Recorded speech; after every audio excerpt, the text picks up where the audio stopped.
Out! Up! Go! This instant! For it is let to a Mr. Bingley, a fellow of large income. And Mr. Bennet, he is single! Go! What's a conquest for our daughters, sir? If only you would call on him first. Mr. Bennet! How could it possibly affect them, my dear? Is it true, universally acknowledged, that a single man in possession of a good fortune must be in want of a wife, Papa? Oh, yes! Exactly! Oh, thank you, Lizzie. And I'm sure he'll settle for but one of them. But you have to get there before that horse-faced Charlotte Lucas. Oh, Mama, Charlotte is our friend. Well, your horse-faced friend Charlotte's mother is a shameless fortune hunter, Jane, and she'll snap him up in a trice if you do not go!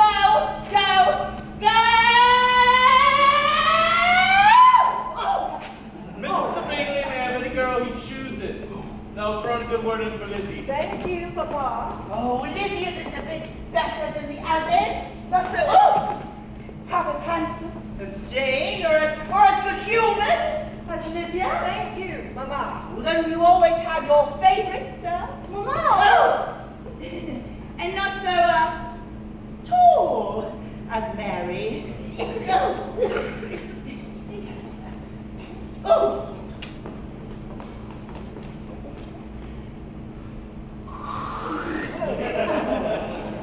They have none of them much to recommend, my dear. And we never shall be rid of them, Mr. Bennet, if you do not visit even one very promising gentleman who's practically fallen into our laps. No, stop that, Mary! I do not call for my own amusement. Oh, you'll wreck my nerves, dear. Go! Fine. Oh.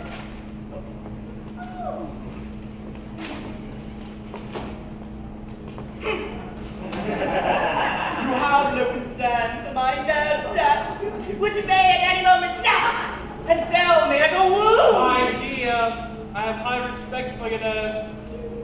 They've been my old friends I've known for at least 20 years. Oh! Do not blame your father, girls. After he drops dead, I say. we are providing for your futures. For as you know, this estate is entailed away from us after he dies.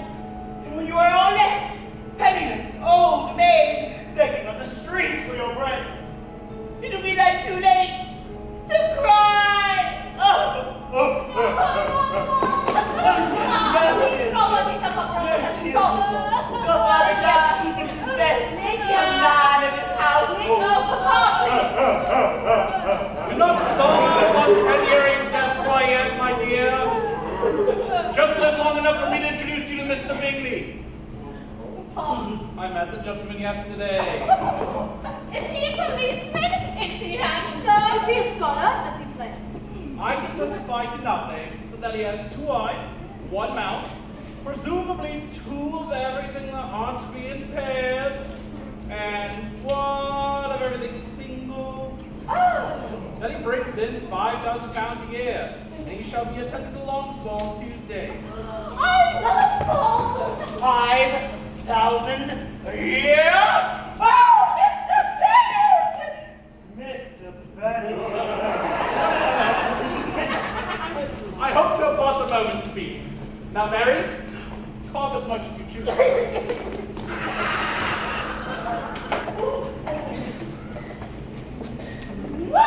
Oh, Lydia, my love. Though you are the youngest, I dare say Mr. Bingley shall dance with you first. Oh, though you need new slippers. Oh, dear. Mr. Bennet! Mr. Bennet! I'm not afraid. If though I am the youngest, I am the stoutest. A rich bachelor in the neighborhood, Jane. Whatever shall you do to get him in your clutches? Me, Lizzie, why not you? Me? Why, I am a sharp-tongued, awkward little creature. No, but you are good and kind and about 5 times prettier than any other girl in the county. No, you must fall on Mr. Bingley's sword. And be quick about it, too. The clock is ticking for us old maids. Then why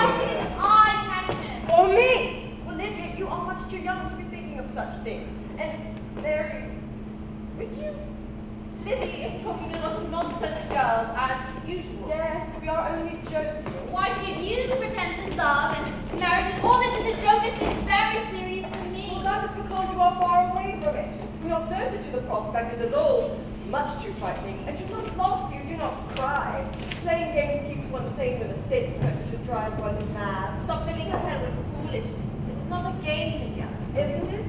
There are rules, strategies, wins, losses, and it is, theoretically, done for pleasure. How do you know that you found the right match? Well, I shouldn't tell you, but you know you found the right match. When a Yes. lightning bolt shoots down from the sky and fries you like an egg. Now you probably think you found your perfect match just after your mama has finished counting his rich, sickly relatives, and your papa has called on his bankers. These things are all arranged above one's head, Lydia. Oh, it's complicated, dear. But I imagine you know you've met the right person when, well, at first there is a liking, and then you behave appropriately, of course. Then there's perfect knowledge between two souls, wordless and faultless. Oh! Now I'm spinning ahead with nonsense. What books have you been reading? Well, what do you really think is Elizabeth? But I have no desire to find out.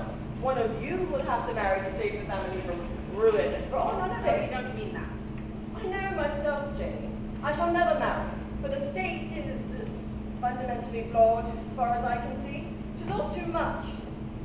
I would, however, make a lovely maiden aunt, so do hurry and make the necessary arrangements with this Mr. Bingley. Oh, come, girls! Come, come, come!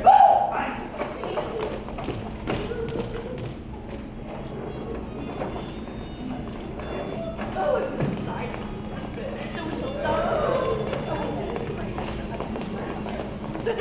Oh, Mrs. Julia. Oh, girls, and lions! Attention!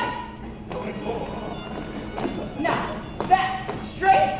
No man likes a hunchback, and it does not display you to advance Harry, what are you doing? Maybe step back a little here. This dress itches!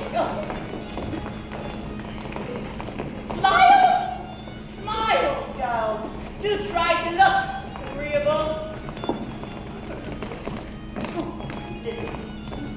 This is your last chance, dear. Now, with you on full parade, I shall act as vanguard. You, Mrs. Knoll, how is your boy for Scapula? And is he here tonight?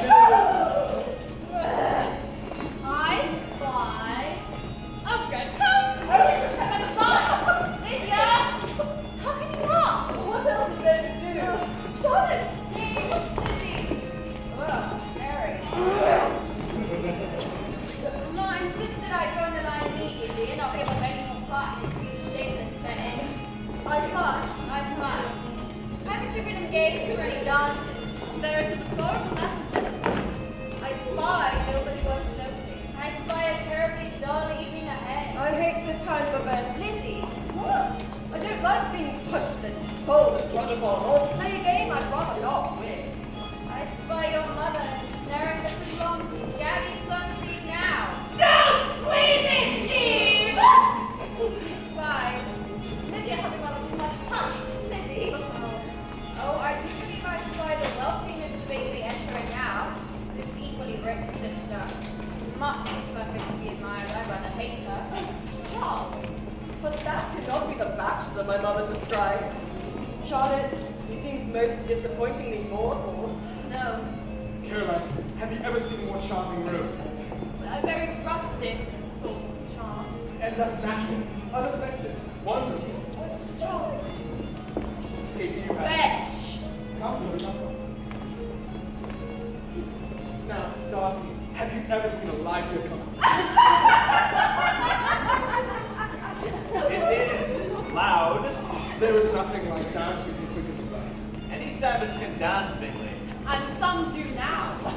All these vivacities, eccentricities, and imperfections, there's it's such a refreshing contrast. Don't you agree? I never found fault with too much perfection.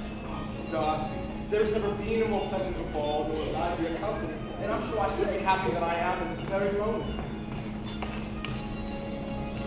I spy. I believe I spy my...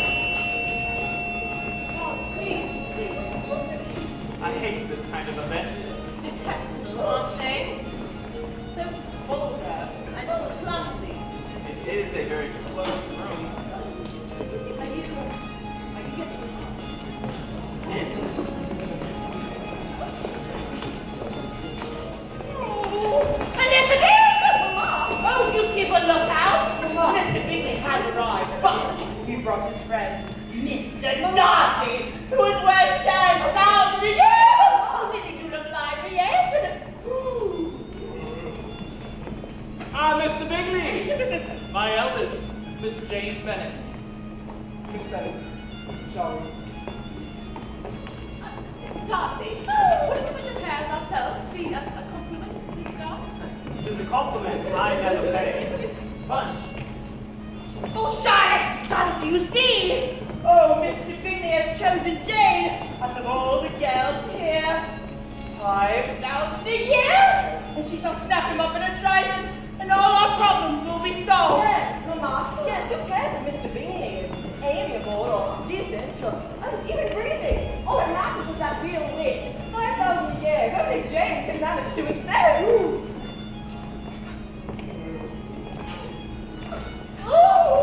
Watch, Charlotte, as I turn one garbage into two victors. Mrs. Bennet. Surprise attack!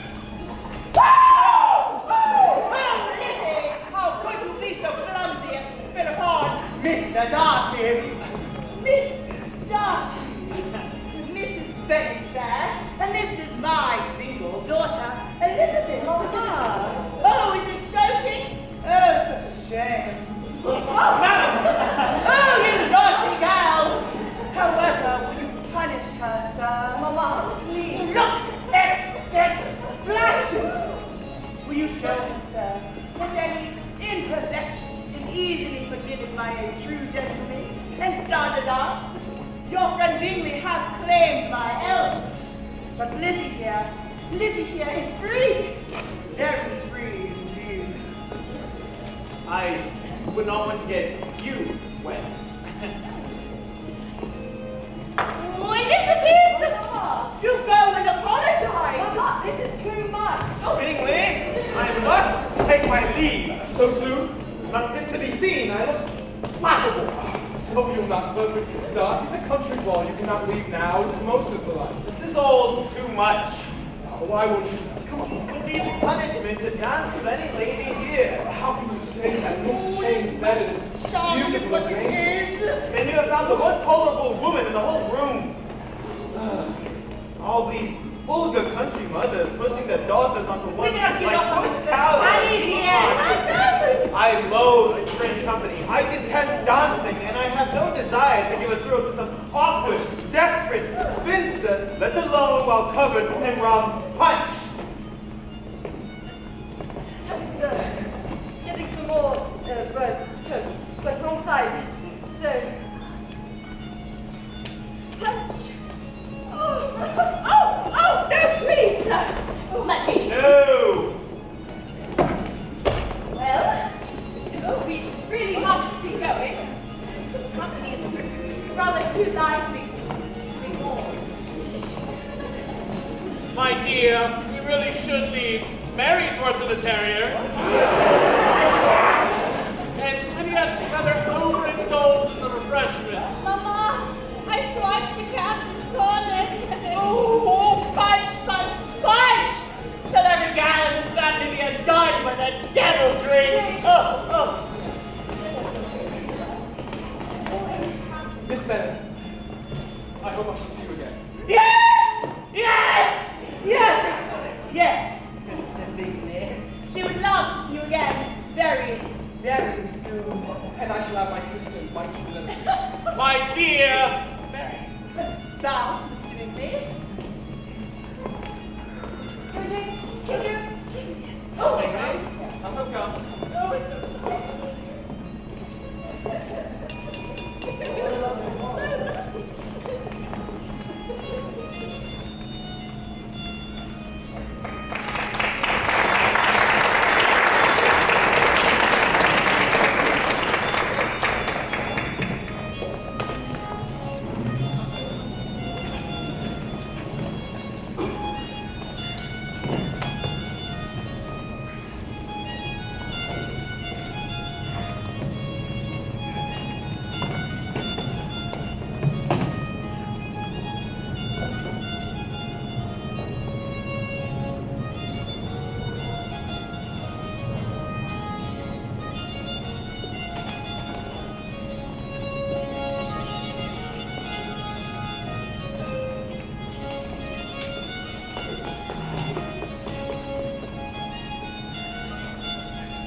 jealousy. Oh, and to have Jane specially invited to Netherfield overnight! Oh, She was not invited overnight, Mama. They had to ask her to stay, because you sent her to tea on horseback, and when it rained, would not send the carriage to collect her, which is very clever, my dear. This isn't my first time in the field, after all. I won your father. Isn't he a pride? Have consumption or be done with it. Oh, what did Mr. Bingley say exactly? Oh, Lydia, what did he say? Mr. Robinson asked Mr. Bingley who he thought the prettiest woman in the room, and he said, Miss Jane Bennet, without a doubt. Oh, yes! Excellent eavesdropping, Lydia. Very well played. Mama, you should not be encouraging Lydia to eavesdrop. You cannot say so, Elizabeth. Vulgar country mothers pushing their spinster daughters. Indeed. Not all men are worth listening to, are they? Oh, Elizabeth. My Lizzie. Oh, dear. Could you imagine Mr. Darcy so rude? You know, everybody says he is ate up with pride. And I dare say he thinks we are beneath him. I will not have you dance with this vain man, Elizabeth. Papa, I may safely promise never to do so. Oh, it's such a waste! £10,000. Pride. Vanity and pride are different. A person may be vain without being proud. Pride relates more to our opinion of ourselves. Vanity is what we have others think of us. Pride. Well, quite logic, Mary. Well, if I were Mr. Darcy, I shouldn't care how proud people thought I was. I would buy 100 dresses and drink a bottle of wine every day. Then you would drink more than you ought, and I would take away your bottle directly. You wouldn't. I would, yeah. You wouldn't. I would. Oh, just for another phone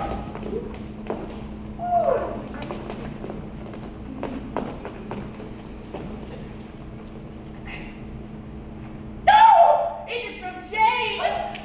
Oh, she says that we should not expect her back today, for she has fallen ill, and the doctor advises her quite seriously to rest.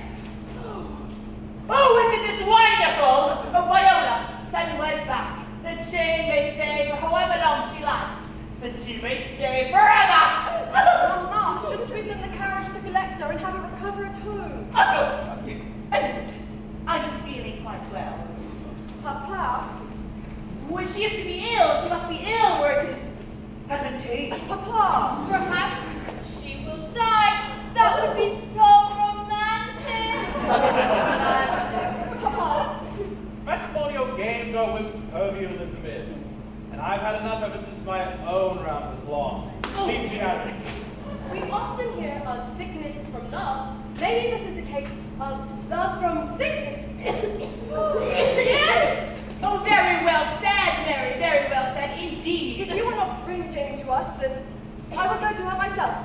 I forbid you to do so, Elizabeth. You may not have the carriage. Then I shall walk. Mr. Bennet? Oh, Lizzie! Lizzie, come back here. Come back here this instant. Lizzie!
just hate to think of her in that bed, all alone.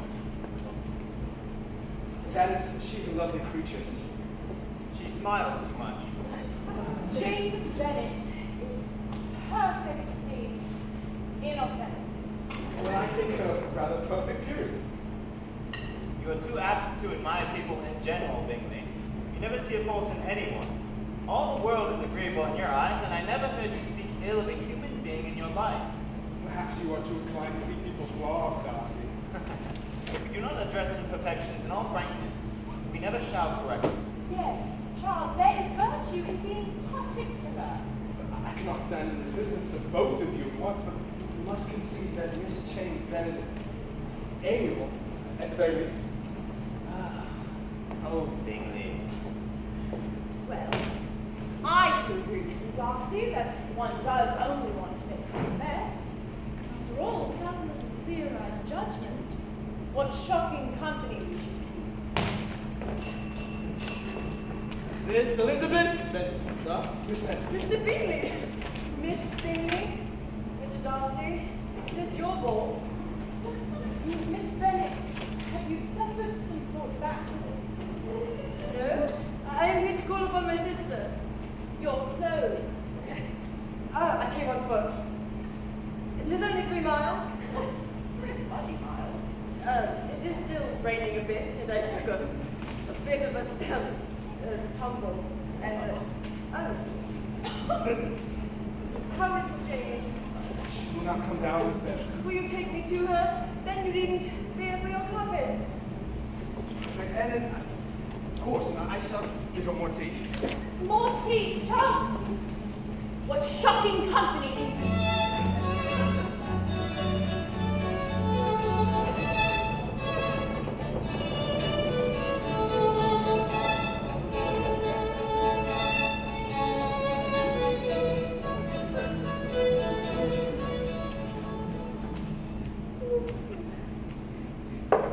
No more tea, thank you. Lizzie? Yes. Lizzie, I'm so glad you're here. Won't you come out now, darling? Ollie, Ollie oxen! Jane, you gave me such a turn I thought you were dying. Well, I am, Lizzie. Listen to me. It is only a cold. It's a disaster. How can I go down there and let Mr. Bingley see me like this? Lizzie, I look worse than Mary! Now you are speaking nonsense, dearest. You are beautiful as ever. You think that because you love me. But Mr. Bingley hardly knows me. First impressions are very important. If he likes you, then he will like you even in an imperfect state. And I'm sure that he does like you very much. Really? Because Lizzie, I like him too. So much. Oh, he is the perfect man. So drink your tea and tell me how such a paradox is possible.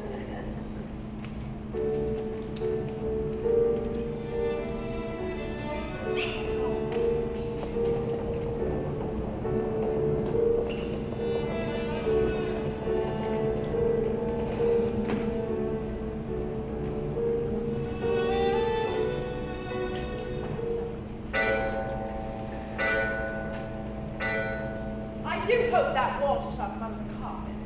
Of course it will. It's just water. 6 inches of mud on her. And did you see her hair? To walk 15 miles, or whatever it is, unchaperoned. She really is too much. Well, I happen to think that Miss Bennett looked remarkably well this morning. Charles! I'm sure your noble friend has recently, and you always take his counsel. Miss Bennett demonstrates a shocking indifference to decorum. Darcy, don't you agree? Oh, Miss Elizabeth!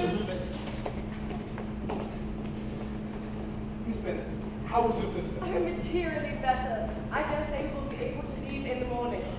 Oh, no! No, please, please stay. Well, perhaps. Maybe I should Oh, probably please. send No, her up not more tea, some please. more tea. Charles. Sit!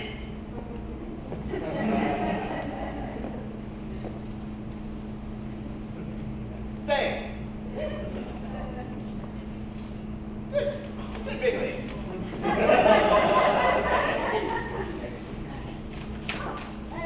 Miss Bennet, do you play? Does your sister still play, Darcy? Her touch on the pianoforte is so graceful, so delicate, so faultless.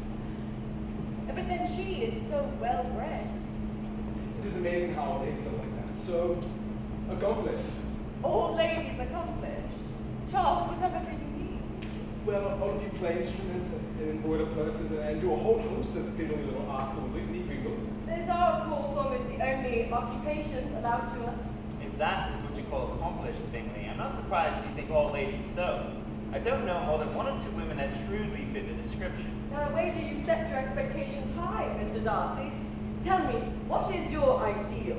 No woman shall be called accomplished who does not possess a mastery of music, needlework, and the languages. All the languages. And even that is nothing if she does not know when to speak and when to hold her peace. The accomplished woman is irreproachable, an elegant ornament in any room, a sparkling delight to any eye, a flawless vessel into which the confidences of even the greatest men may safely be poured. And to this facade, she must add something more serious, like the continual improvement of her character. I no longer wonder at your knowing only a few accomplished women. I now wonder at your knowing any. I never saw such a lady, uniting capacity, taste, and elegance with, I almost forgot, moral invincibility. Well, let us play fairly, Miss Bennet, and surely you shall avenge yourself. Surely you can picture the perfect man. Is it funny? Pictures of perfection make me sick and wicked. The ideal, then, if not the perfect. If I ever saw him, I should know. It's Jane Bennet.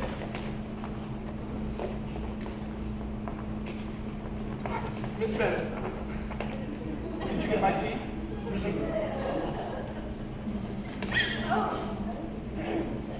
Wet entrances are a feminine trait, I see. Bingley seems enthralled. Little pass, as all blind attachments do. I suppose he's in no real danger. Still, she's an interesting creature. You are lost, sir. But I know your mind. You are thinking how insupportable it would be to pass much time in this society. I am mediating on the pleasure of which a pair of bright eyes and a face of a woman can bestow. Oh. Oh. Oh.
But it's sad you have bewitched Mr. Bingley.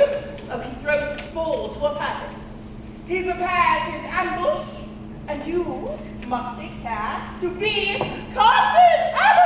Mama, Mr. Bingley's ball was of no compliment to me. I'm speaking nonsense. Oh, you will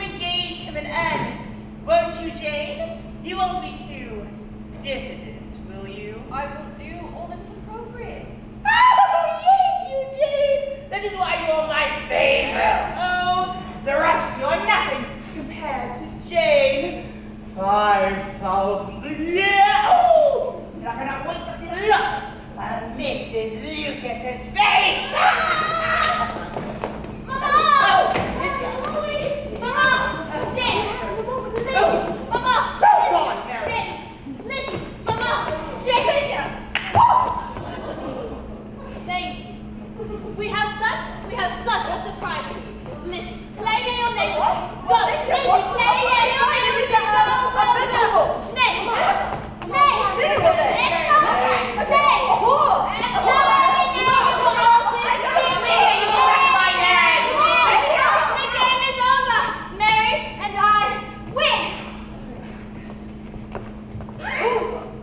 Tonight is the night.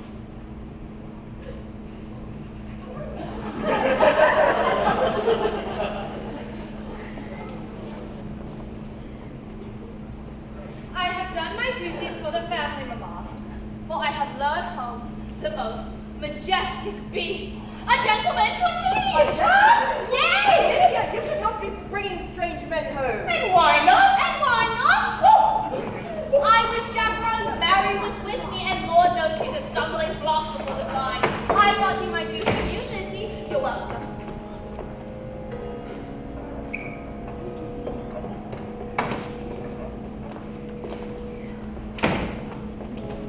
My daughters, sir, Jane and Elizabeth, Mr. Wickham. Mr. Wickham has recently taken a commission in the regiment as a colonel, sir. Well, he's a lieutenant, I'm afraid. Oh, isn't that laudable? Yes. You can sit by Elizabeth. Here, while I go and fetch Mr. Bennett. It'll be a moment, sir. He's at his paper.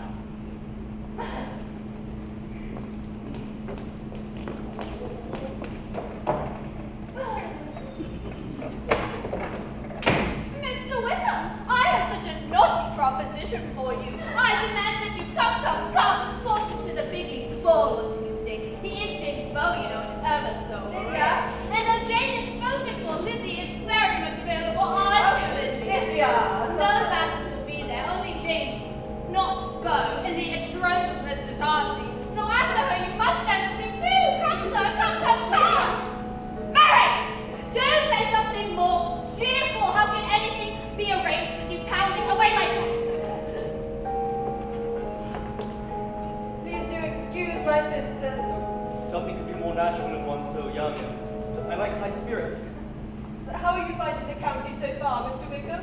It is charming, and the people so unreserved.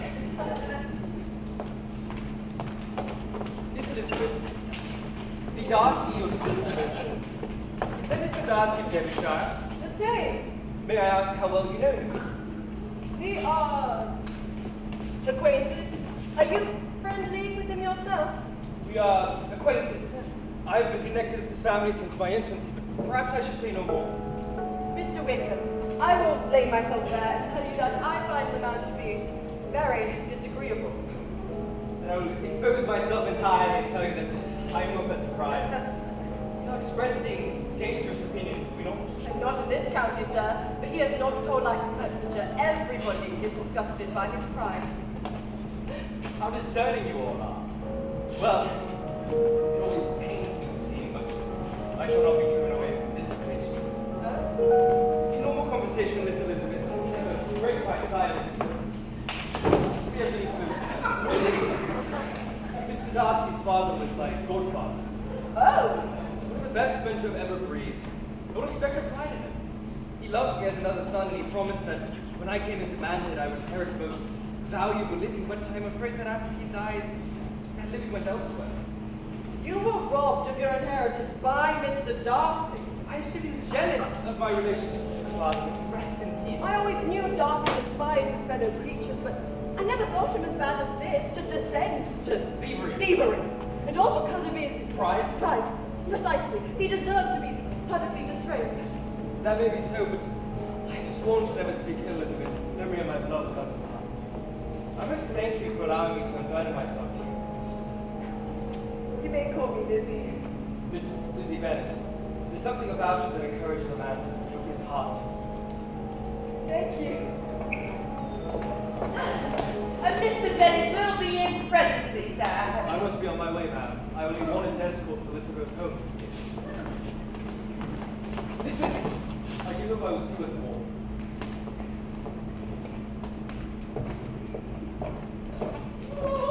What a charming gentleman. Oh, and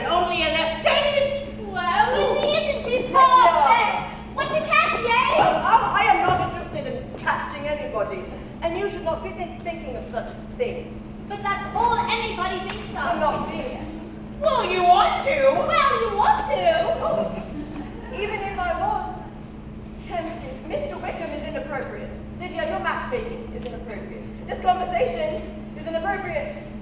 Well, if you don't Oh, girls, please, my nose. Where is this Paris? Come to steal away our poor excuses for heaven. Just missed him, Papa. Then I fulfill my duty as patriarch, frightening off unserious young men. See, inappropriate and unserious. Oh, Mr. Bennett, only a lieutenant. The soundest nets will occasionally catch the smallest fish, my dear. You are in high spirits today, Papa. I've had an intriguing letter. I hope you can accommodate another young man for dinner tomorrow, madam. Oh, Mr. Bingley! Oh, Jane! You clever creature! No! It is my cousin, Mr. Collins. The very same villain who shall inherit this estate when I find No! No! I will not stand for it, sir! Oh, my lord! a broken bond between our houses. Oh, he only comes to count the silver, sir! Oh, and if all this fails, mayhap you can persuade him to see you the best linen, to shroud me in. Oh, Is he a red coat, Papa? A clergyman. Blue? And if you ladies manage not to frighten him away, with a plethora of young men, there's a match for everybody. Even Mary. Lizzie, Mr. Collins sounds very appropriate and serious.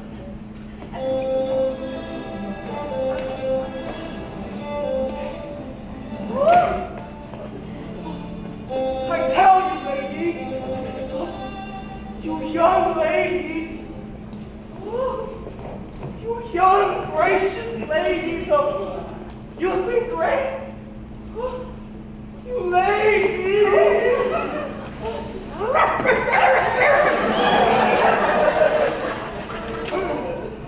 It is a grave duty to act as tutor of the spirit, essence, soul.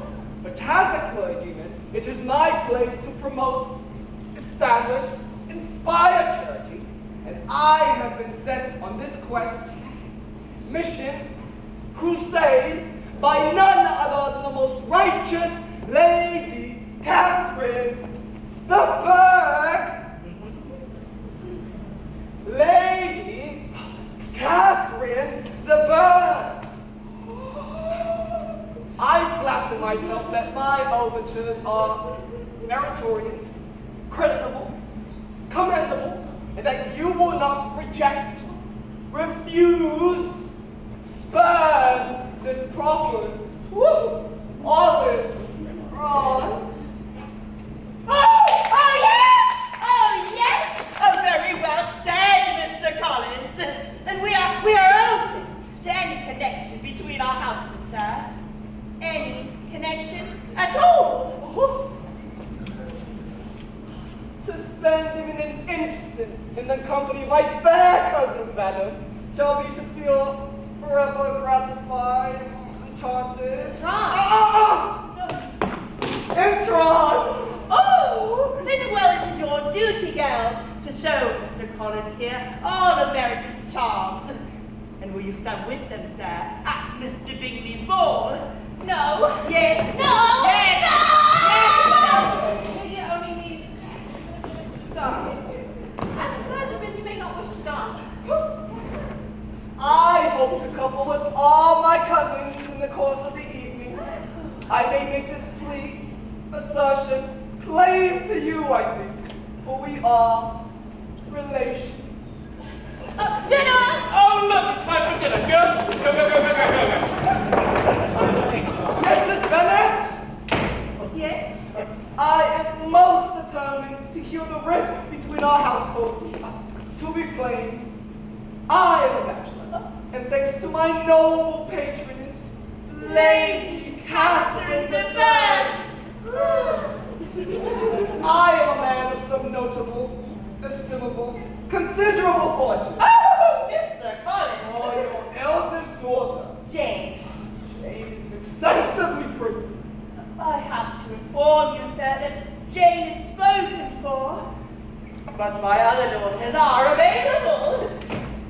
Quite available indeed. I am sent to bring you in to dinner, sir. Oh, for you, sweet cousin. Elizabeth. Elizabeth, I should go anywhere.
Before moving on to more serious scrumptious.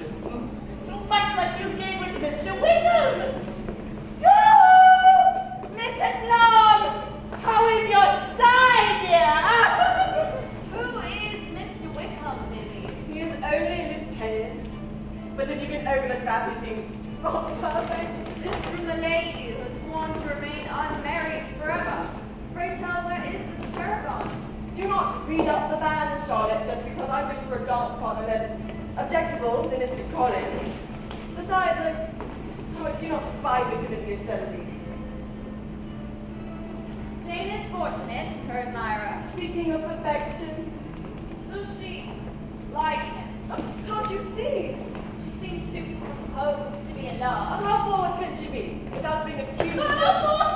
May I touch your muscles? She'll catch him if she just breaks the rules a bit. Must it always be catching and gaining and strategy? Perhaps she simply wishes to know him before she makes a display of her affection. How much can we ever know of anyone?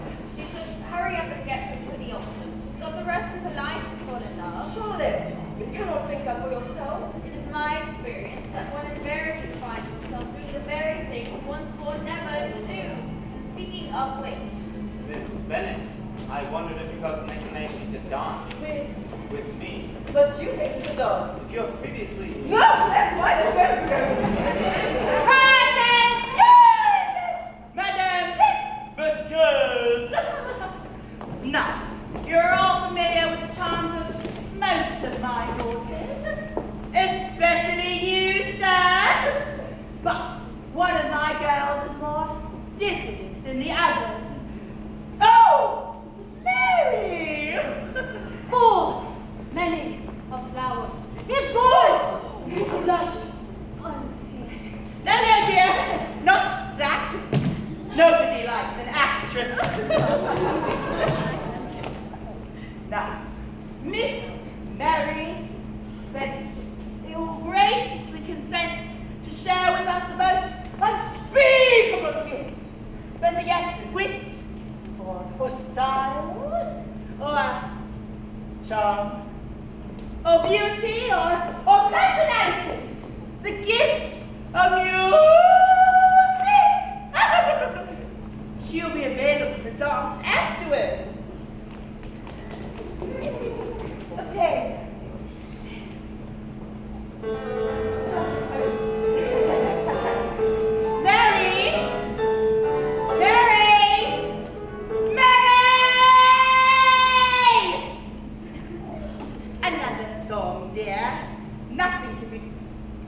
to such music. No, no. Mary, you have neglected us long enough. She is available to dance now. Retreat. Oh, Miss Bingley. Caroline. We have much to discuss, my dear. Oh, now tell me exactly. How large is your estate?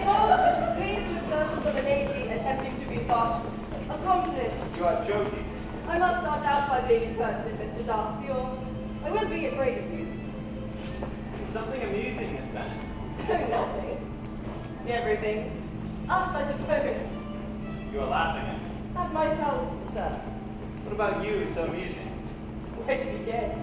My flaws and follies and inconsistencies. The whole range of life which is out of my control, really. One cannot always try over it, so I laugh whenever I can. How interesting. I suppose you never laugh at yourself, Mr. Darcy? It is the study of my life to avoid those weaknesses which expose character to ridicule. Such as vanity and pride.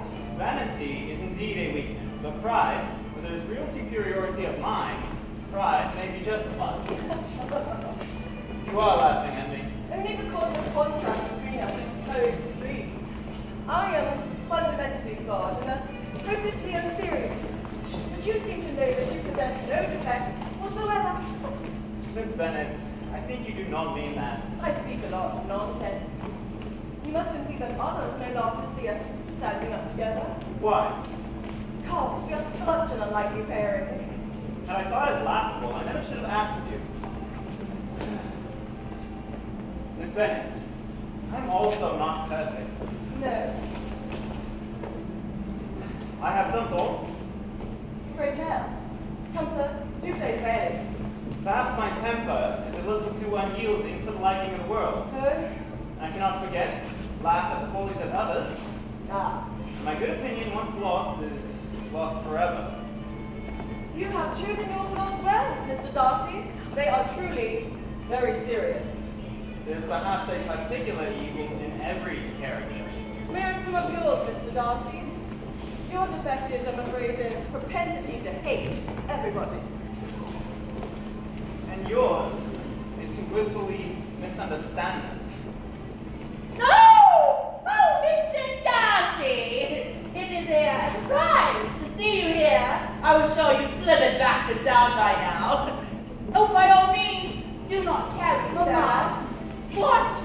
Why should we keep Mr. Darcy for more sophisticated climes? Mr. Bingley enjoys his time here in Meryton, and he always has something agreeable to say, unlike those who fancy themselves important. Mamma, please. Oh, Mr. Darcy may go where he is tolerated, and Mr. Bingley may stay where he is wanted. We are happy to rid ourselves of one to keep the other forever. Bravo, Mama! Why are you here, sir? For you know that nobody likes you. Oh, bravo! And why are you dancing with Lizzie? For we know that you do not like her. Bravo, my dear. Yes. Come, Lizzie, let's go find Mr. Wickham. Mr. Wickham? Mr. George Wickham of Derbyshire. Yes, of Derbyshire. Of Derbyshire, sir. And a much more appropriate dance partner than some. I assure you he is not, madam, as I know the man very well. He has the most interesting things to say about you. Come, Lizzie, come. Have you always had to expose yourself as much as you could this evening? Mr. Darcy, how cleanliness of that bulldozer. Lord, with my bright eyes, I see. When shall I wish you joy? A lady's imagination is indeed rapid. It jumps from admiration to love to matrimony in a moment. I was only joking, sir. You too? I do not enjoy being an object of fun. You would have a charming mother-in-law. She defied some shocking expectations. These little games are getting out of hand. It is time to act seriously. Don't you agree? Miss Bennet, may I call on you tomorrow? In private? You shall give my own. I don't need how You don't need help.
endanger your emotional soul to meet with a man.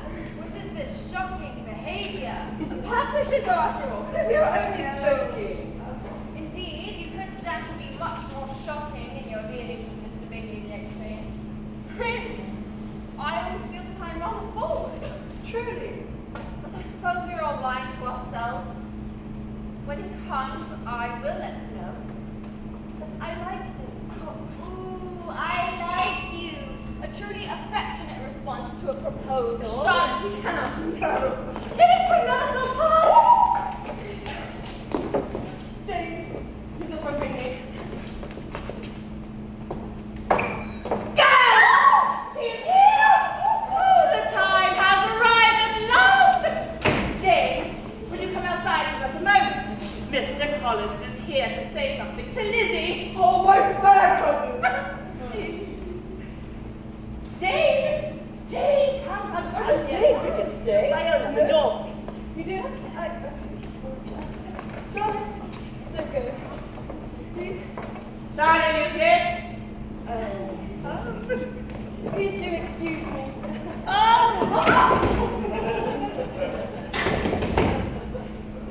Oh, your majesty, cousin, only adds to your merit. Attributes, perfections, such delicacies most desirable in a lady ended up. Mr. Collins. Yes, Elizabeth Marie Bennet. Not my middle name. I have chosen you as the partner, companion, helpmate of my life. Mr. Collins. Let me assure you of the violence of my affections. Mr. Collins, I can't. 2 weeks ago, Lady Catherine de Bourgh condescended to give me her honorable opinion on the subject. Mr. Collins, you must marry, said her ladyship, and mine she be a good stock. Oh, what better stock, my sweet cousin, than that of my own? Oh, but, Mr. Collins. I came to Meryton to find, choose, select a wife, and I dare say I bring back quite a prize. Mr. Collins. Oh, of all my cousins currently available to choose from, you are the most desirable Mr. Collins, cousin. I ensure the honor of the proposal, but it is impossible for me to do otherwise than to decline it. You cannot be serious. I- Ladies always reject the gentleman's first advances. One must woo, court, win over and over before attaining blushing surrender. Oh, I shall play this game and confess that your humility is most captivating. Woo, charming. Woo, arouse me! Oh, Mrs. Bennet! Congratulate me upon the merger, unification, coupling of our households. Oh, I do not congratulate him. My cousin refuses me according to the usual practice of elegant females. Refuses? Elizabeth Bennet refuses? Oh, you uniformly scrumptious! The answer is no. No. No. No! What is all this racket? Oh, Mr. Bennet! Mr. Bennet! Make Lizzie marry Mr. Collins! It will allow you to keep this estate in your family. I know, but no. But you have such low connections. No other offer will ever be made to you. I know, but no. Oh, but you are one of 4 daughters and not even very pretty. I know. But no. Oh, Mr. Collins, would you step outside for but a moment, sir? Oh, Charlie Lucas, yes. Charlie Lucas,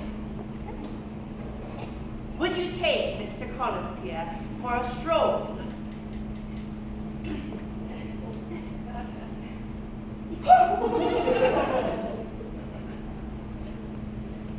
I came to select a wife.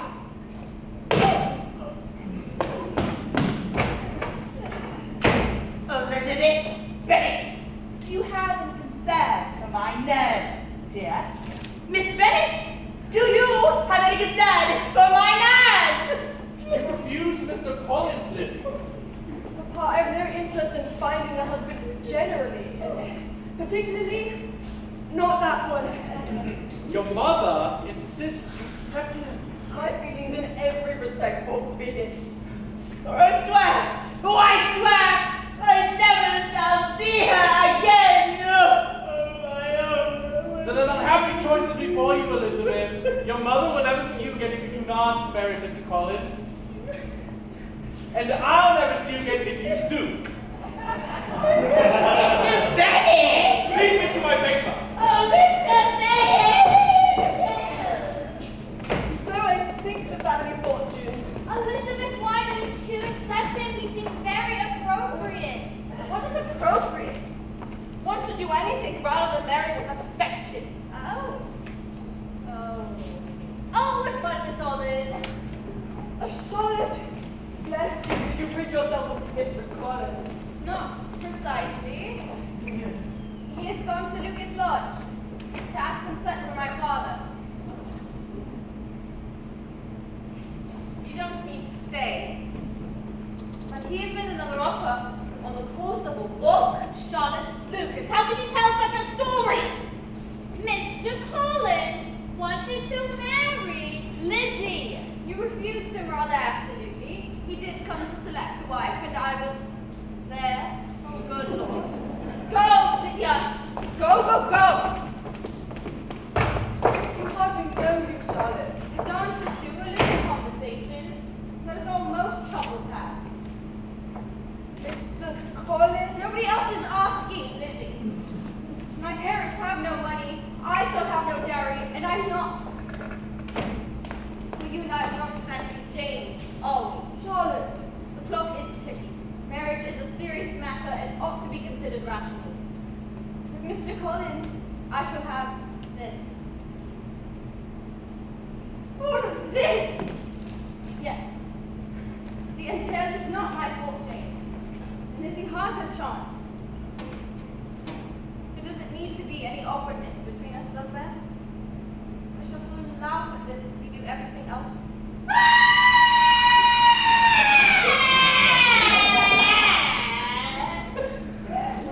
Lydia has told Mama. You will visit me in Kent once I am married, won't you? You won't abandon me just because I stepped out of the line.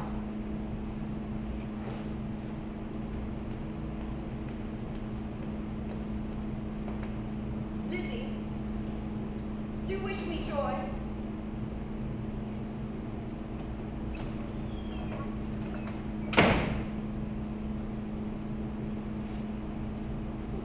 Don't cry, Jane. You have said with me too. No, no. It is a note from Netherfield. Miss Bingley writes that she and her brother have left the county this morning. Did Mr. Darcy go too? When are they to return? Never. She said they're never coming back. This is not a game.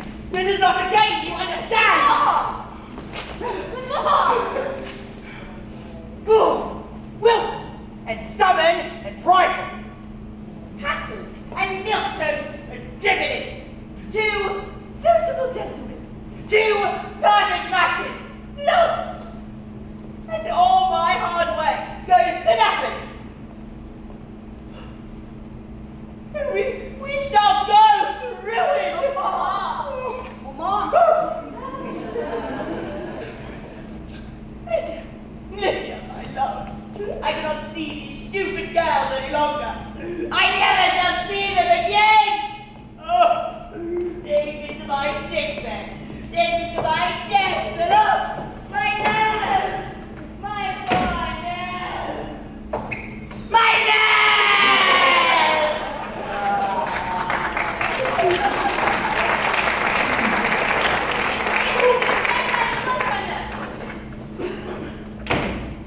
Oh, I know that note is wrong.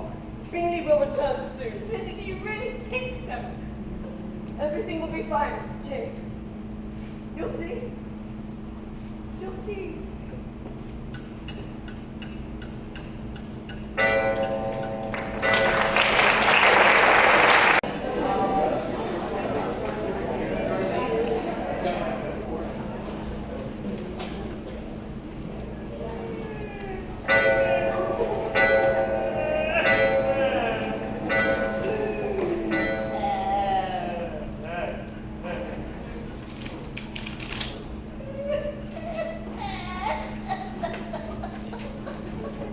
My dear. My dear. Oh, no! It is all right. I do not wish to speak of it.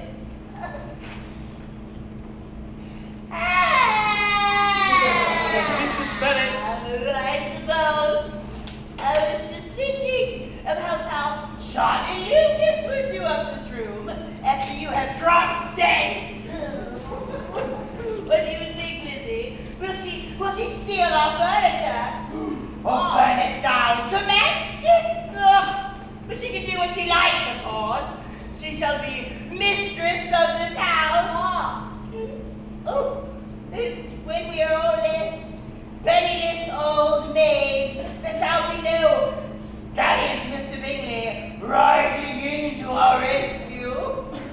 But he shall be long snatched up by some half-intelligent lady with an angel's smile. And me and my spinster daughters shall weep over lost chances. But then it'll be too late to cry. Let us hope for better things, my dear. Oh, that I were alive to see these days. Perhaps you will die before me. Then you would have to have done none of it.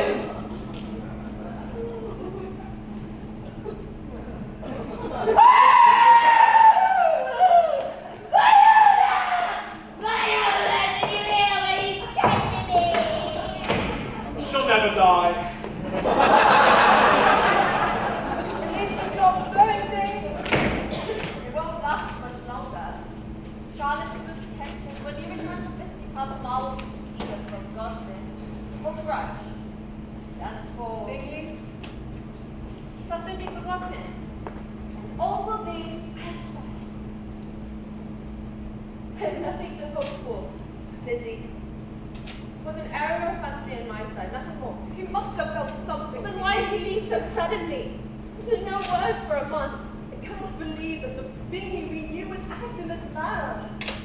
Every day confirms the inconsistency of old characters, even those thought to be perfect gentlemen. James, do you love him? I thought love would be perfect understanding between two people. Perfect knowledge without words needed. But I don't know his mind. Behavior is unaccountable. Maybe I just loved who I thought he was. Lizzie, even if I did love him, doesn't mean that I know that he's the right match. How does one ever know? Hello! You'll never get some peace cards at home again. Mr. Wickham! Miss Bennet, Miss Lizzie, how would you do? They are very dull, Mr. Wickham. Lydia. They see nobody and go nowhere. Stupid, Mr. Bingley. Stupid, a stupid way. Oh, Lydia! He'll make you laugh and laugh. Mr. Wickham, do your impression of the cross-eyed cabman. I'll tell them the shocking story of how Mr. Darcy stole your inheritance. Anything to break up the seriousness. Would you please accompany me to the other room for but a moment? Why? Go, Lydia. Go, go, go. My spirits, may I? I thought only ladies played these games. I used to play with Darcy's sister. I hear she is very accomplished. A proud girl, like all that family. When her brother turned against me, so did she. Lydia said you told her the story of your disinheritance. I thought you swore never to speak of Mr. Darcy's misdeeds. I have resolved not to, but I am afraid I am most imperfect, too open, too honest. Do you judge me for it? Oh, no. No, Darcy has earned his infamy. Miss Lizzie, I believe I finally caught you. Mr. Wickham, allow me to apologize. I should not have run on in that wild manner. I am known to behave in a wild manner myself. Aha! This is Mr. Wickham. He has quoted Marion, I hope today. Where is Mary, Lydia? Ah, the infamous Mr. Wickham. Heard a great deal of nonsense about you from my girls. Which one shall I be taking off my hands? Mary! Lydia! Stand your feet! Ellen must be sewing as a rose on a tractor! Please pardon the chaos. I wish I could say it was unusual. May I call on you again soon? Oh, I am off to visit my friend in Kent tomorrow, but I shall return in a few weeks. I hope I can wait only so long.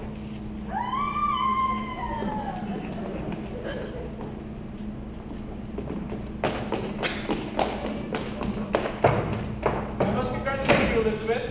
Jane has been crossed to love recently, and I know women like that of all things. Gives a lady sort of distinction. And it seems that you have found a man to disappoint you too. If Mr. Wickham shall not disappoint me if I can prevent it, Papa. Why not? He seems capable of jilting you correctly. How many times must I tell you? Tell everyone that I shall never marry. So they all say Paul. How can you promise me so much wine as so many of your fellow creatures? Never sent to know from the bell tolls, Elizabeth. It tolls for thee.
Recognition of your visit. Bing, bing, My dear, perhaps you could go and collect some nosegays for tonight. Ah, yes, Miss Bennet. I do not want to overpower you, but I must inform you, my sweet cousin, we have been asked to tea at Rosings by none other than Lady Catherine de Bourgh. Lady Catherine De Bourgh. Yes. Oh, and you will have the inestimable honor of meeting Miss de Bourgh, her charming daughter. She is unfortunately of a delicate constitution, and that, as I told her ladyship, has deprived the British court of its brightest jewel, star, horn. My dear, nosegays.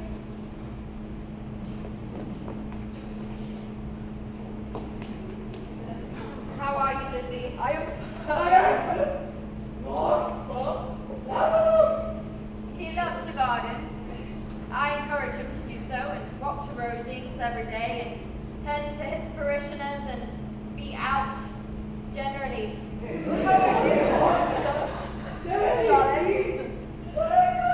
Oh, life isn't perfect on this side of the line too, but when I get overwhelmed or frustrated, I just play a little game. I close my eyes and I drift away and I let whatever is bothering me become mere noise.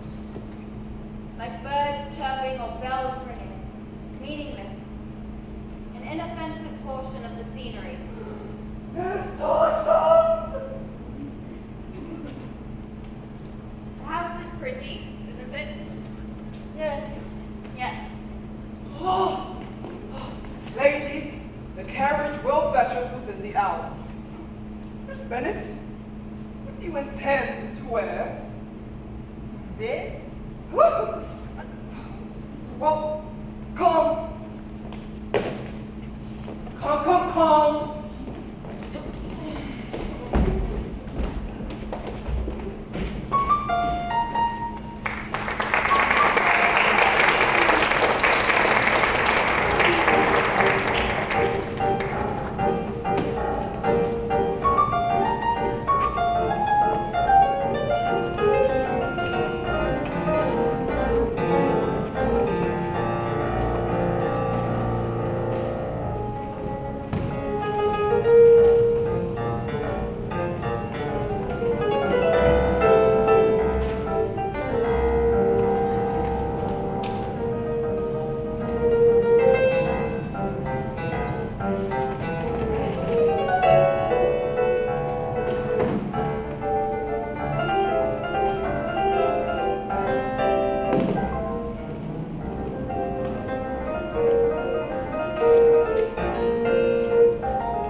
Lady Catherine de Bourgh. Oh, my lady! Oh, Mr. Berg!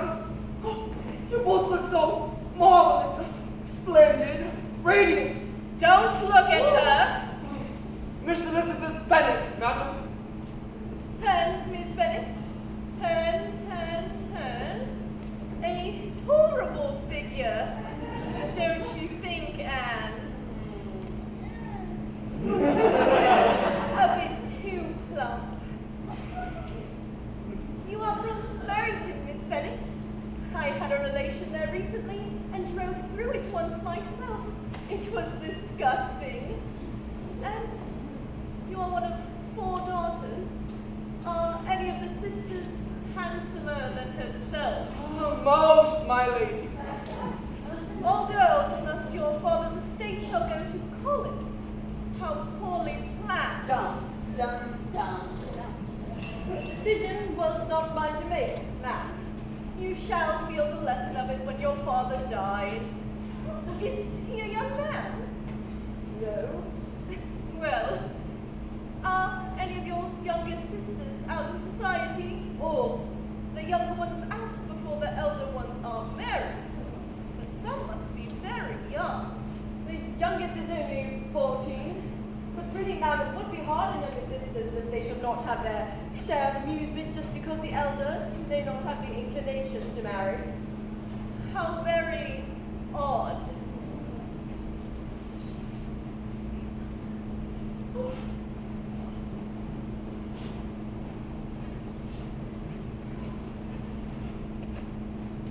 Mr. Fitzwilliam Darcy.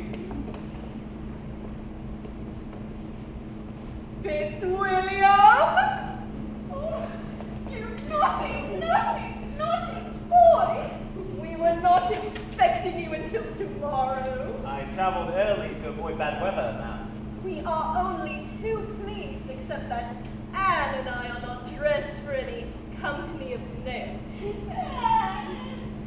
My nephew, Mr. Fitzwilliam Darcy. Nephew? The rector, Collins, his wife, and Miss Elizabeth Bennet. Did you mix with this company in Meryton, sir? Not willingly. We attended a dance or two together, ma'am. I had no idea you danced. Sit by Anne, sir, and tell us of your journey. Yes. By Anne Fitzwilliam. Tea. No!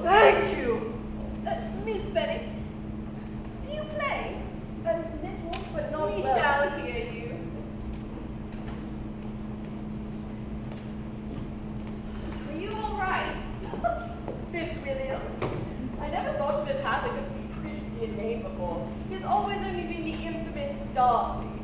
And Fitzwilliam. Hush, he shan't hear you. No, don't look. He's staring. Fitzwilliam is staring. What is it you are looking at, sir? What are you talking of, ladies? Of the instrument, man. No doubt it is superior to what you have known. We bought it. Fitzwilliam? I am surprised to find you in Kent, Miss Bennet. Seems you cannot escape me, sir. Vice versa. She came to visit me, sir. Mrs. Collins is an old friend of Mr. Darcy. You might have danced with her in Meryton had you ever deigned to engage in ladies in that county. I never had the pleasure of a formal introduction. But nobody can be introduced in a ballroom, Fitzwilliam. Perhaps I'm ill qualified to recommend myself to strangers. Shall we ask the gentleman the reason? Shall we ask him why a man of sense who has lived in the world is ill-qualified to recommend himself to strangers? I do not have the talent of conversing naturally with those I've never seen before. I cannot catch their tone or appear interested in their concerns. I cannot easily say polite things which I know are not true or be otherwise. I'm serious. My fingers do not move over this instrument in the masterful manner which I see so many women do. They are capable of expression. We have not the same force or rapidity or charm. But that is my own fault, Charlotte, because I will not take the trouble of practicing. Then perhaps, Mrs. Collins, neither of us performs perfectly in front of strangers. What is it you are talking of, Fitzwilliam? Of music, ma'am. I must have my share of the conversation. I will tell you what they are saying. Mr. Darcy, might I inquire after Mr. Bingley? I left Bingley in town. You left so suddenly. You all did. And were we missed? Sir, I am instructed to take your place. Your aunt wishes you to hear how Mr. Berg would handle an instrument. Yes. Come, Fitzwilliam. Come. Elizabeth Bennet, I think that man admires you. Charlotte, you are talking nonsense. Do you still find him odious? I still find him odd. And yes, of course, I still find him offensive. Remember his treatment of Mr. Wickham. His behavior is reprehensible, but perhaps we have misjudged him. Charlotte, 10,000 a year, I can overlook any manner of imperfection. Perhaps I should oblige the company with a tune, song, and love, if you will, but marry. I did. Make two hearts beat as one, like to a double cherry. Down my chin the juice will run. My dear, you need not join us. That is, you needn't leave your conversation. But I am sent away. Lady Catherine is arranging a tete-a-tete. A perfect match, for she shall inherit Rosings, and he, Pemberley. Together, they will have the greatest fortune in England. indeed. And so die the hopes of Miss Bingley. Ah, that Bingley brings me to my other point. I have a double plot. Mission, intrigue. Lady Catherine sends me to ask, what lady was it that drove Mr. Darcy out of Meryton? A lady. Yes, for you know that was the cause. A lady. His friend, Mr. Bingley, got in a scrape with the woman. It would have been a most imperfect, unwise, imprudent match. The girl came from a vulgar, common, low sort of family, and if Mr. Darcy had not whisked him away, Bingley would have been caught, entangled, and snared at times. But you must know, my dear, what was her name? Dinner.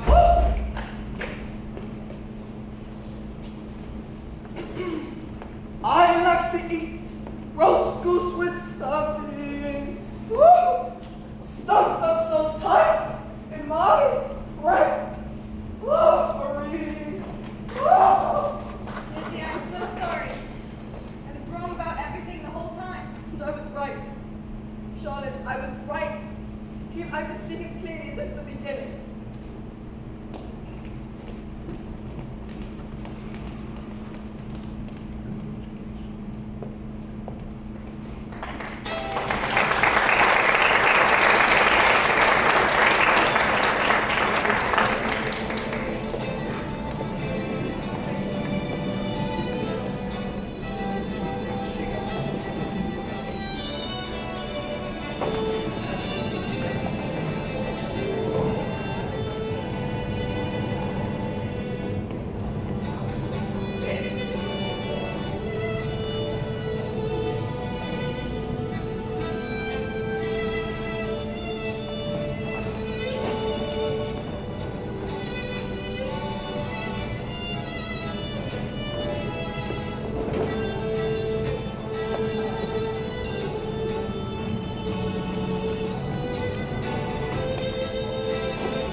to write to Jane? I will make it known to our servant well. At least you will not get wet.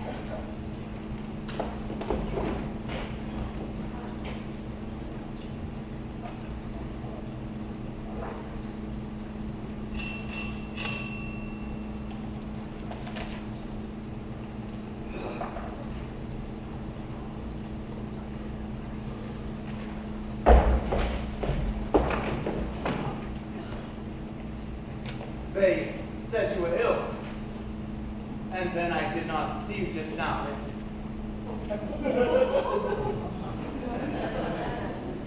In the church, I came to inquire if you are better. I am fine.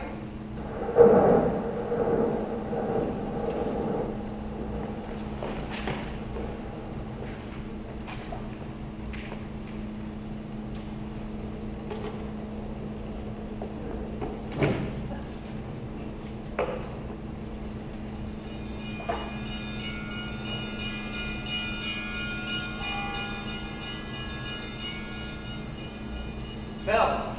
Pardon? Bells. They never will ring if they're made imperfectly, you know. Weak, metal, careless manufacture, and they never shall sound as they should.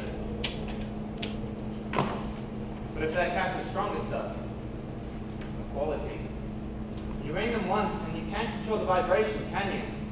They just go and go however they will once they are struck, and nothing can stop them. And whether they sound for alarm or benediction, they cannot go long. They ring and ring until their energy is spent or they crack. What? They ring to demand. Attention must be paid. Something is happening. Something beyond our control. Something arranged over our heads has changed. What? In vain, I have struggled.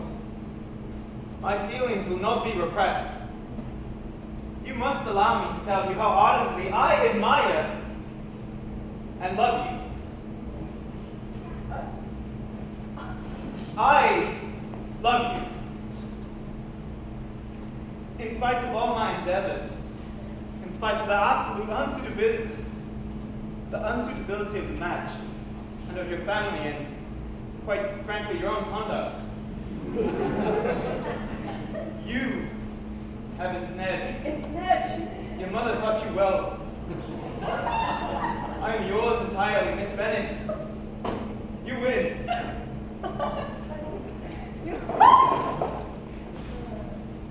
Miss Bennett, you need. Miss Bennett, You're going to get it all wet. I do not need you.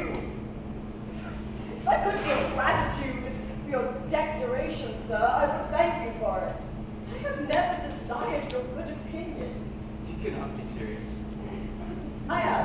I actually am. And I am so far from trying to ensnare you, Mr. Darcy, that I have openly decried you as the most uncivil of men.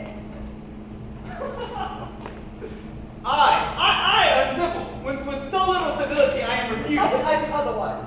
When you tell me that you like me, against your will, your reason, your character, and I have other provocations, you reproach me for my conduct.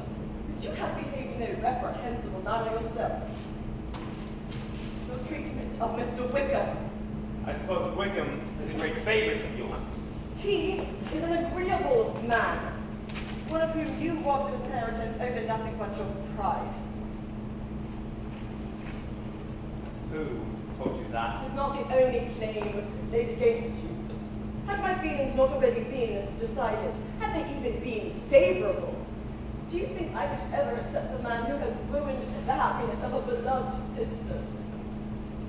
Perhaps Mr. Wickham has told all American that I deprived him of the living promised to him by my father. But I dare say, he did not tell what led to his disinheritance. Wickham attempted to seduce my sister. Georgiana was only 14 years old. Miss Bennett, a sweet, soft-hearted romantic, an innocent. This is the agreeable man you speak of? Cannot believe it. Believe what you will, I speak frankly as always. I would slander Wickham's name as openly as he does my own, but for the sake of Georgiana's reputation. As to your sister, Bingley liked Jane Bennet. I could see that, but then he liked everyone. And your sister did not seem to invite a serious attachment. She was amiable, but I never saw evidence that she felt anything more. Then you are blind. What I did see was an imperfect match with unreliable players and indifferent players spurred on mostly by the fortune-hunting machinations of your mother, whose total lack of propriety even you must acknowledge. The morning we left Meryton, Bingley did intend to propose to your sister. I urged him instead to absence himself from the county. I told him that Jane Bennet did not care for him, and that he would soon be trapped in a shameful connection. But had I known that she did indeed return his affection, She did. She does. I still would have done the same. It was a most imperfect match. I was glad to spare him from it. Towards Bingley, I had been kinder than towards myself, but then I could do nothing. Miss Bennet, I do not mean to hurt your pride, but I abhor falsehood, and you cannot expect me to rejoice in the inferiority of your family.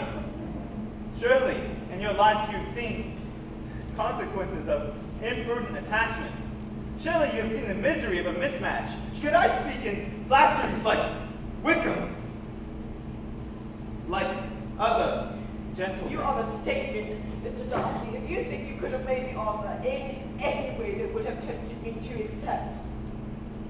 Almost the first moment of our acquaintance, you have been unfailingly arrogant, prideful, and disdainful for the feelings of others, particularly my sister Jane. A sweet, soft-hearted, romantic, and innocent. I have no inclination towards marriage, Mr. Darcy. But even if I did, you are the last man in the world whom I would ever consider.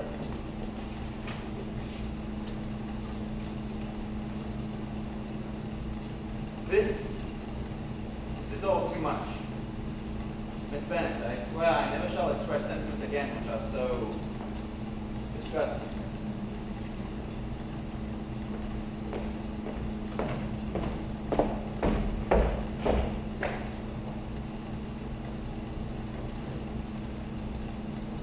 What a mess.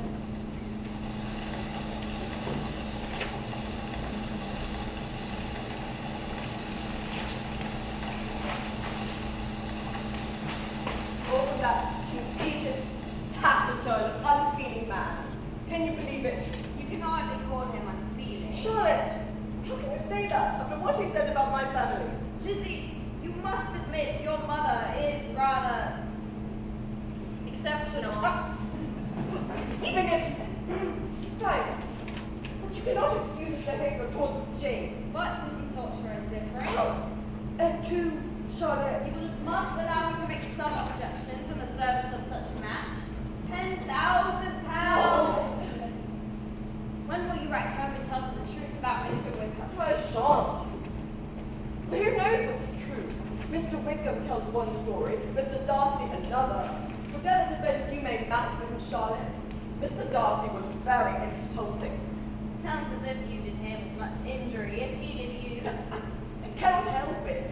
He is so self-righteous, so obstinate, so irritating. When I'm around him, I am irresistibly tempted to aggravate him. Cannot help it. 10,000. Oh, £10,000! I wouldn't marry Mr. Darcy for 100,000. Even if I didn't hate him, which I do, Charlotte. I do. I shall never think of him again, but I will be very, very glad of it. Well, you may think of him occasionally during our tour of his estate. Lady Catherine has asked us to accompany her to Pemberley next week. Charlotte, you must be mad. I cannot visit his home. Lady Catherine said Mr. Darcy shall not be No. there. He shall be in town the entire time. You No, cannot make me go no, you will alone. not be alone. You shall have your husband. Precisely. Come, Lizzie, come, come, come.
Fitzwilliam's care, but I'm sure he could be talked into having all of these imperfections proved. A lady's touch is needed. I will instruct Fitzwilliam to discipline the gardener, not that he will do so properly. What do you mean, ma'am? He is too familiar with the servants, Mrs. Collins. Overpays them, overfeeds them, and will take responsibility for every worn-out old pensioner, though he makes his estates a charity. Another thing that will change with a right-minded mistress. Don't you agree, Anne? Yes! My lady, in marriage I knew another gentleman associated with this household, Mr. Wickham. Were you acquainted with him? The steward's boy. Terrible teller of fibs, as I recall. My brother brought him up at his own expense. But blood will tell, Miss Bennet, and he turned out no gentleman at all. He never washes his hands when he uses the chamber boy. Fine shrubbery here. This statuary alone is worth over £800. Dianas! Cornflowers! Hollyhocks! My dear. Lilac! Primrose! Syringa! And it all become noise, like bells ringing or birds chirping. Meaningless. Glories! Definiums! Wiggle! Wiggle, wiggle, wiggle! Oh! What are you doing here? What am I doing here? I mean, I'm here on a Lady Catherine, on a viola, but here I am. Hello. So, we were told to go away. I am sorry to disappoint you. No. This is your home. It is big. Thank you. Miss Bennet, I do not mean to disturb you. I mean, I am disturbed. I mean, I'm not disturbed. This is a nice garden. I come here when I need to reflect, Oh. to reconsider. Ah. Miss Bennet, I've been rethinking, regretting some expressions. Lizzie! Charlotte? Who's it? Oh, a dreadful letter from your father, cuz. Delivered this moment by messenger. I told him not to open it. Oh, it is a family matter, my dear. A family tragedy. Your sister, Miss Lydia. She is, she was, she has. For heaven's sake, Collins, is she deceased? She has run away with the Mr. Wickham. Lydia has eloped with Mr. Wickham. Oh, not married, run away. Better that she had died. Lizzie, we must get him out. My dear. I have not finished the tour. I shall escort you. No, please, she's only 14. I'm sorry, Collins, for your cousin. That whole branch of your family is ruined. Ruined? 4 daughters and 1 fallen. Nobody shall ever have them now. Shall we?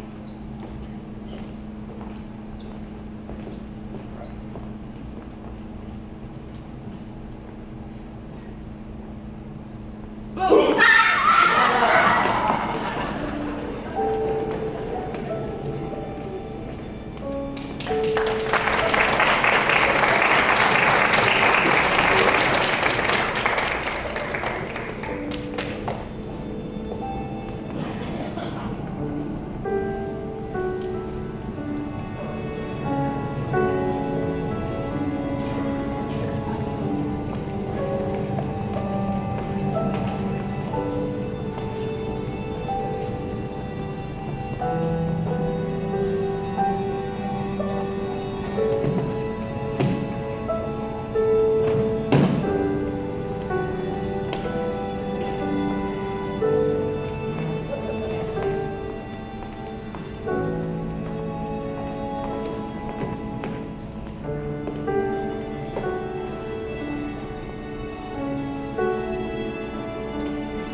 Papa has made inquiries everywhere. There's no trace of them. I don't know what we will do. How's Mama? She must be very bad. It is not my mom, is it? It's just Your dad? No, God! I'm sorry. She locked me in a closet. She... Lydia, when she ran off with Wickham. I was in there for at least an hour. But I am recovering nicely. What, Jane? I'm not sad Lydia's gone. She's always running off and leaving me behind. Like you two. Like everyone. I'm never wanted in your gangs, am I? Besides, as shocking as the event may seem, we can draw from it a useful lesson about perfection. Perfection. Purity. Flawlessness. An ideal we must fulfill. For one small step condemns a person. A female person to ruin. One small step pollutes her forever. We also learn from poor, stupid Lydia that the loss of virtue is irretrievable. And that reputation is no less beautiful than it is brittle.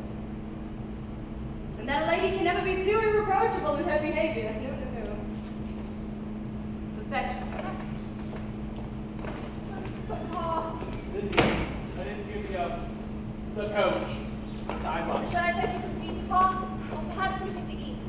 You know I cannot stomach it. Papa, forgive me. For what? I was given some private intelligence about Wickham's proclivities. I should have written to you, but I didn't want to give the source any credit. Papa, this is all my fault.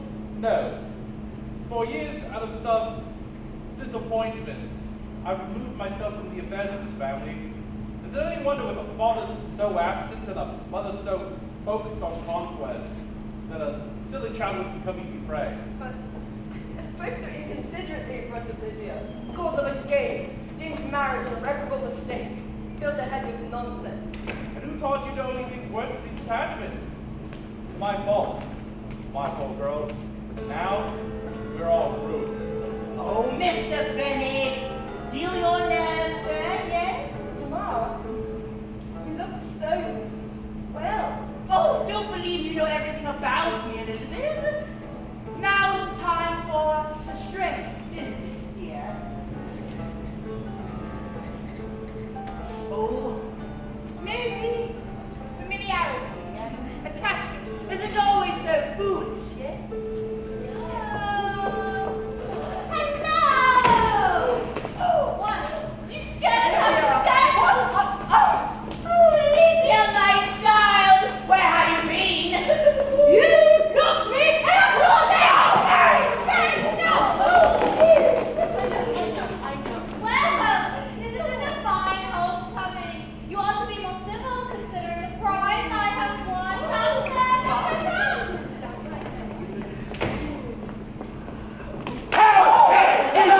How dare you go to my roof, sir? Elizabeth, fetch me my pistol! Mr. Bennett! No, not a duel. You shall die, and then where shall we be?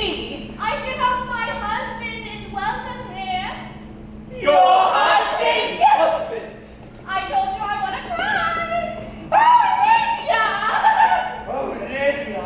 Oh, married at 14. This is why you're my favorite. Let me give you a kiss. Mwah. Oh, and you too, you sly dog, Wickham, you. Mwah. Is it cookie goose joke, Mama? Mrs. Lydia Wickham. Oh, you shall need visiting cards. And Mrs. Bennett! Sir, shall we discuss this privately? Is that I have to see all of it? Now, I suppose you will insist on examining the ring and fluttering over me as single women do. Won't you fetch me some tea, Jane? No, she will not. She should. I am before her in precedent now, before all of you. I am writing, my dear, for all the details, now that your father has decided not to duel your darling Mr. Wickham. Unless Papa plans to shoot him in the privacy of his study.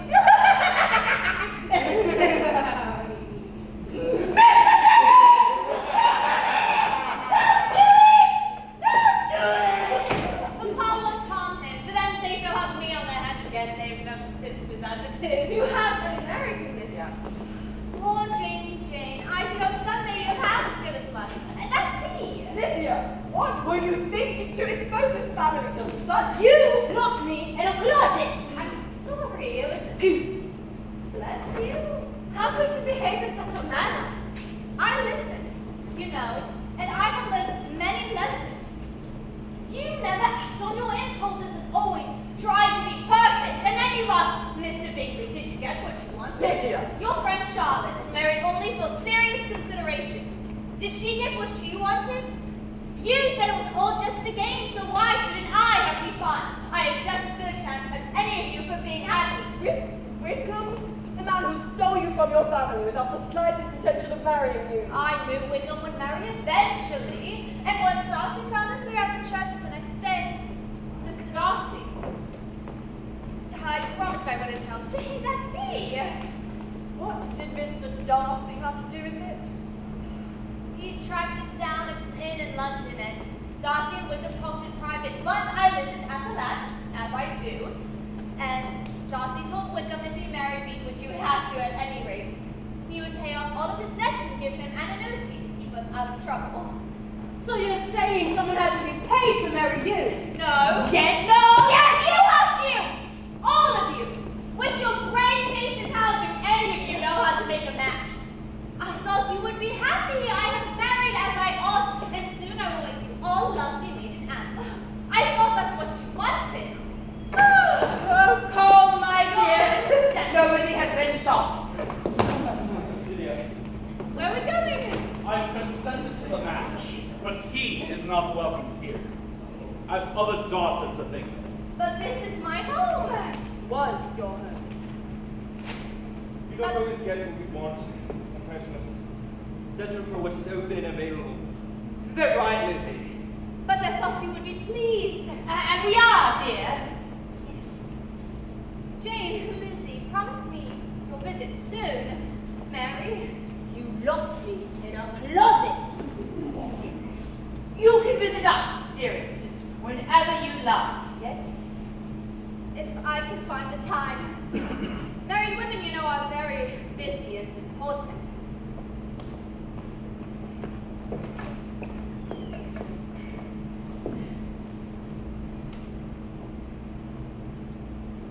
Do wish me joy.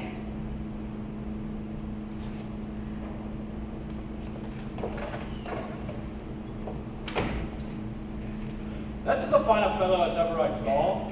He simply smirks and makes love to us all. Yes, isn't he charming, Mr. Bennet? I must find out. And so handsome, yes? Mrs. Bennet, please. My nerves.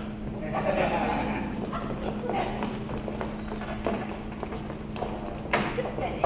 I see. Why would Mr. Darcy interfere? It must be a credit to you. No. Jane, Darcy is the person who revealed Wickham's character to me. I'm sure he feels a responsibility for not being more open about Wickham's history. Do so much for honor's sake. Wickham, Darcy, we must concede, is a most honourable man. Jane, I have behaved in an atrocious manner. Whom I reproach Lydia for foolishness. Darcy was right. He hurt my pride over and over again, and so I indulged in my own cleverness in service of my prejudice. I truly enjoyed detesting Darcy and did him 1,000 times more injury than he ever did to me, abusing him openly, even to Wickham, the lowest of men. I boasted of my discernment. Until this moment, I've never known myself. You're so Blind. What will you do? There's nothing to do. If I were to see Darcy again, I would apologize for being so Blind. yes. But I shall never see him again. So, I know something of that. Two suitable matches lost. Too imperfect, old maid. It isn't so bad, is it? We'll see.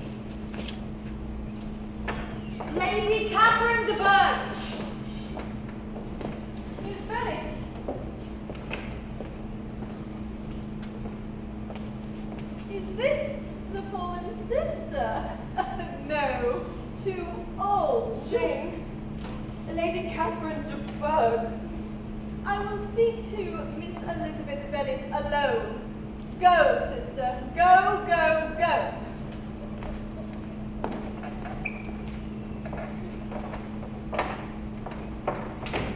Miss Bennet, why am I here? What? I am here because a scandalous falsehood has recently been brought to my attention. You know what matter I am speaking of. Do not play games, Miss Bennet. I know that you've been spreading nonsense about certain interactions with my nephew. Do you mean his proposal? Aha! Exposed. This is the fiction of which I speak. Lady Catherine. Fitzwilliam could not possibly have made an offer to you, Miss Bennet, for Darcy is already engaged to my daughter. Then, such an offer is indeed impossible. Precisely now. Promise me that you never shall indulge any inappropriate feelings for my nephew. You have no right to concern yourself with my affairs. So you would burden Fitzwilliam with your sordid family history. I must ask you to leave. You do know that any connection that you may have with Darcy would absolutely disgrace him, that such a ridiculous mismatch would only bring him shame and misery. Do you wish to make him the laughing stock of the world? Madame, Lady Catherine de Bourgh. Oh, my lady. My lady, it is an honor. Mrs. Bennet, I should like a tour of your park. Park, ma'am. Your shrubbery, then. I will give Elizabeth Bennet time for reflection, and you and I shall discuss matters privately. Come, come, come. Lizzie, what's happening? Lady Catherine is here to arrange matters above my head, Jane. Mamma will have some shocking news. What do you mean? God! Mary, please stop doing that! Doing what? What is happening? Oh, God, Mary, tell whomever it is. We've had quite enough excitement for today. Jane? I never thought I would say it, but my nerves are going to snap. Jane, it's for you. This cannot be for me. Oh, but it is for you, isn't it? All for everyone else. Because for always, for everywhere, forever, everybody plays for me!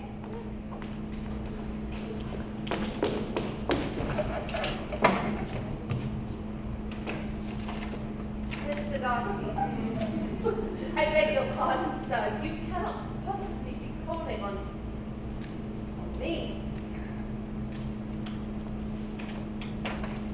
Come, sir, come. Bingley!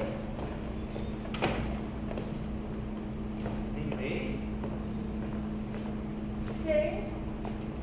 Say something. Bingley? Speak. Who wants to go for a walk? So, Lizzie, can't always be wordless. Not always faultless. Come, sir. Come.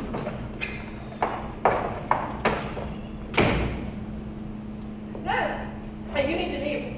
You are going to be the laughing stock of the world. I beg your pardon. If your aunt was to discover us, I cannot. My aunt. She came here to make a promise. She told me that you, My aunt is and here. you really seem too impossible. What kind of promise? I do not understand you. I must thank you for bringing Bingley. It was the right thing to do. You seem to do the right thing often. And I must also pay you for your actions of Lydia. It was also the right thing to do. It was my fault. No, it was my fault. No, it was my No, fault. it was mine. No, it Will you not argue with me for once? It was my fault. It was mine. Do these perfectly honorable deeds, so sir. And say these beautiful things, despite not being good at talking at all, really. She seems so... You do other things, which are quite a new act in an appalling manner. And I cannot think around you, and I cannot see it straight, and that... No, I meant to be serious. I mean to apologize. I am sorry for many, some, not all, but most things. I do not want you to be ruined. I don't want you to be the laughing stock of the world. So you just leave now. Please. What kind of promise did my aunt try to extract from you? That I would never indulge in inappropriate feelings towards you. You must have found that easy enough, didn't you? Did you? What does it matter? You are engaged to your cousin. Mr. Bennett! Oh, Mr. Bennett! Wake up! The game is afoot! Oh, Mr. Darcy. Have you come to fetch your answer? It's William. Aunt Catherine. Mama. Jane. Mr. Bingley! Miss Bennet. Mama. Mary. Mr. Bennett! What is all this racket? Mr. Bennett! Mr. Bennett, Mr. Bingley is here, but Lady Catherine de Bag is here because... Sir, I have reason to believe that your daughter, Jane. Elizabeth, Lizzie. Jane, is trying to ensnare my nephew, Bingley.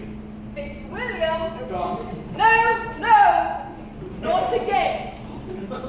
Your Elizabeth is trying to catch my Darcy, and I am here to put a stop to it. This is a serious matter. I told her, Mr. Bennett, I told her ladyship that it is impossible, for she assures me that Darcy is engaged to her daughter, Miss de Berg, and have been since they were much babes. No. Fitzwilliam, Aunt Catherine. it is a de facto engagement. Oh, Aunt Catherine. You have been intended for each other since infancy. So you are not engaged. But it is a perfect match.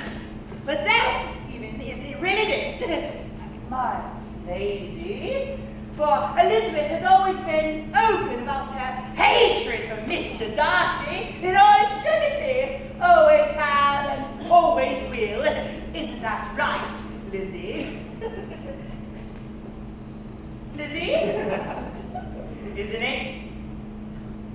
I find that I may have spoken a lot of nonsense, Mamma. I do not hate him. I shall not stand by and let Peace, Lady Catherine, for there is hope. Mr. Darcy, I thought you never looked at a woman but to see a flaw. And still, my good sir, you shall be disappointed. For my Lizzie is firmly resolved marriage altogether. Aren't you? Never sent a note when the bell tolls, Elizabeth. Lizzie is one of my favorites. I promise to never be part of this game again. Sir! If you can secure my daughter's consent, you have mine. As for the rest of you, go! Go! Mom.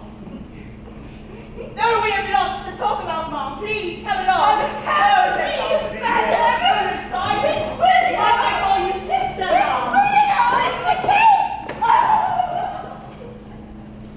Oh, Mary. Now, Mary, when is your gentleman to come in?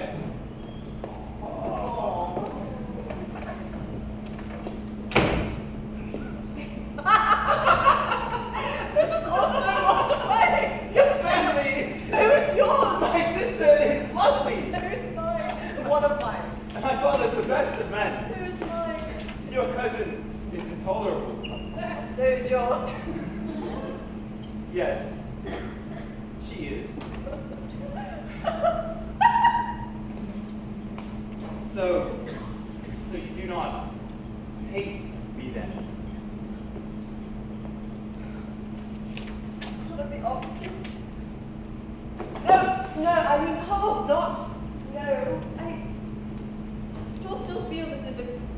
out of my control.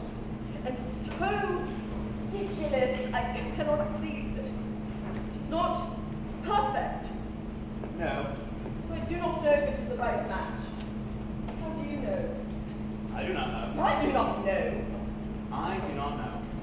This is all too much.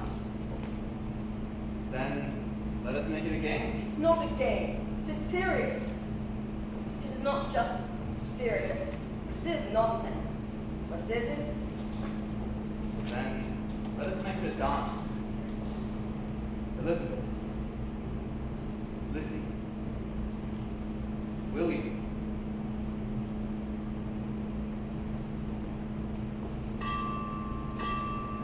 We know ourselves so little. To abuse ourselves so entirely. Do you want to be the laughing stock of the world? Let them laugh.